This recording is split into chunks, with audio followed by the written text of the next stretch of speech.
கர்த்தருடைய பரிசுத்த நாமத்துக்கு மகிமை உண்டாவதாக. அல்லே உங்களை சந்தித்தல் மிகுந்த சந்தோஷம். இந்த நாளுடைய ஆசீர்வாதத்துக்காக ஒரு வேத பகுதி வாசிப்போம். 27ஆம் அதிகாரம் 15ஆம் வசனம். கவனிங்க, கர்த்தருக்கு அருவருப்பான காரியமாகிய தொழிலாளிகளுடைய கைவேலையால் செய்யப்பட்டதும் வார்ப்பிக்கப்பட்டதுமான யாதொரு விக்கிரகத்தை உண்டு பண்ணி ஒளிப்படத்திலே வைக்கிறவன் சபிக்கப்பட்டவன் என்பார்களாக. அதற்கு ஜனங்கள் எல்லாரும் பிரயுத்தரமாக ஆமேன் என்று சொல்ல கடவர்கள்.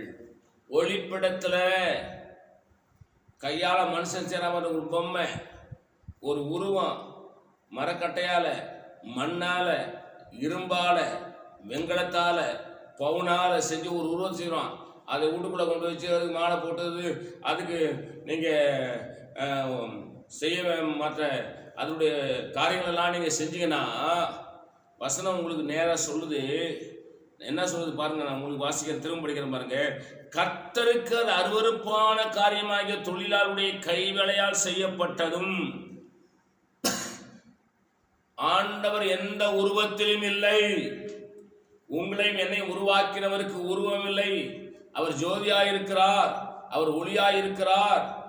அவரிடத்தில் எவ்வளவேனும் இருள் இல்லை. ஆனா நம்ம ஒரு உருவத்தை செஞ்சு இதான் கடவுள்னு சொல்லி நீங்க போய் அதை ஒளிப்படத்துல அதுக்கு சொல்லுவாங்க பூஜை அறைன்னு சொல்லி உள்ள வச்சுக்குவாங்க. அந்த யாதொரு விக்கிரகத்தை உண்டு பண்ணி ஒளிப்படத்துல வைக்கிறவன் சபிக்கப்பட்டவனா. கவனிங்க, ரட்சிக்கப்பட்ட ஜனங்கள் ரொம்ப ஜாக்கிரதையா இருங்க. ரொம்ப ஜாக்கிரதையா இருக்கணும். அதற்கு ஜனங்கள் எல்லாரும் பிரயோஜனமாக ஆமேன் என்று சொல்வார்களாக. தேவன் ஒருவரை தவிர வேறு யாரையும் தரிசிக்காதிருங்கள். நான் உங்களுக்காக ஜெபிக்கிறேன். பரிசுத்த பிதாவே, எங்களோடு பேசின நல்ல வார்த்தைகளுக்காக ஸ்தோத்திரம். இந்த வார்த்தையின் விடைகளை ஆசீர்வதியும். இயேசுவின் நாமத்தில் பிதாவே, ஆமேன்.